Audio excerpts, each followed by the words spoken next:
Every Saturday I M alone. എനിക്ക് week of ആണ്, ലിജോന് ജോലിയും ഉണ്ട്. വിചാരിച്ചു എനിക്കിഷ്ടമുള്ള ഒരു കാര്യം ചെയ്യാമെന്ന് വിചാരിച്ചു. That's when I remembered my husband is having lot of t-shirts and he doesn't wear. And ഞാൻ അങ്ങനെ ട്രൈ ചെയ്ത് ഈ ബ്ലൂ ചൂസ് ചെയ്തു. പൊതുവേ ലിജോ ഇല്ലാണ്ട് ഞാൻ എങ്ങും താഴേക്കോ എങ്ങും ഇറങ്ങാറില്ല. And we both go out only on Sundays. പക്ഷേ ഞാനിന്ന് തീരുമാനിച്ചു കുറച്ച് കാര്യങ്ങൾ സ്വന്തമായിട്ട് ചെയ്യാമെന്ന്. ആദ്യമേ തന്നെ ഞാൻ പോയത് ഒരു ഫോൺ കടയിലോട്ടാണ്. കാരണം എൻ്റെ ഫോണല്ല, ലിജോയുടെ ഫോൺ OnePlus ആണ്. ആൻഡ് ആ ഫോണിൽ ഒരു 6 പച്ച കളർ ലൈൻ വന്നു. എന്തെങ്കിലും സിനിമയൊക്കെ കാണുമ്പോൾ 6 ലൈനിൻ്റെ ഇടയിൽ കൂടിയാണ് നമ്മൾ ഈ കാണുന്നത്, ഈ ബാരിക്കേഡ് ഇട്ട പോലെയൊക്കെ. ഞാൻ അന്ന് നോക്കി നല്ല വെയിലുണ്ടായി. ഞാൻ നടന്ന് നേരെ കടയിൽ ചെന്നു, പ്രൈസൊക്കെ എൻക്വയർ ചെയ്തു. ആൻഡ് ഈവനിങ് ലിജോ വരുമ്പോൾ ഫോൺ തരാമെന്നൊക്കെ പറഞ്ഞ് ആൻഡ് ദെൻ ഞാൻ നേരെ അടുത്ത കടയിലോട്ട് പോയി. ഞാൻ ലിജോ രാത്രി സ്ഥിരമായി കൊന്ത ചൊല്ലുന്ന ആൾക്കാരാണ്.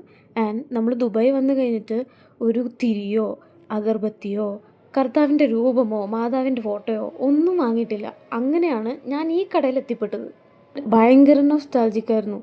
ഇങ്ങനത്തെ കുറേ വളയും പൊട്ടും കമ്മലും ഐടെക്സും കൺമഷിയും എല്ലാം കൂടി ആദ്യമായിട്ടാണ് ഞാനൊരു നോർമൽ തമിഴ് മാർട്ടിൽ ഞാൻ കണ്ടത്. എന്നിട്ട് എനിക്കാവശ്യമുള്ള കാര്യം ഞാൻ എടുത്തു. അഗർബത്തിയും സ്റ്റാൻഡും എടുത്തു. രൂപം നോക്കിയപ്പോൾ ഉണ്ടായില്ല, ഫോട്ടോ കിട്ടിയില്ല, കർത്താവിൻ്റെ ഒന്നും കിട്ടിയില്ല. അപ്പോൾ കിട്ടിയ ഐറ്റംസായിട്ട് ഞാൻ നേരെ വീട്ടിലേക്ക് വിട്ടു. ആൻഡ് എല്ലാവർക്കും ഇങ്ങനെ രൂപം വെച്ച് പ്രാർത്ഥിക്കാനൊന്നും ഇഷ്ടമുണ്ടാവില്ല. ഇതൊരു പേഴ്സണൽ ഇഷ്ടമാണ്. അപ്പോൾ ഞാൻ ചെയ്തത് അടുത്ത പാർട്ടി കാണാം.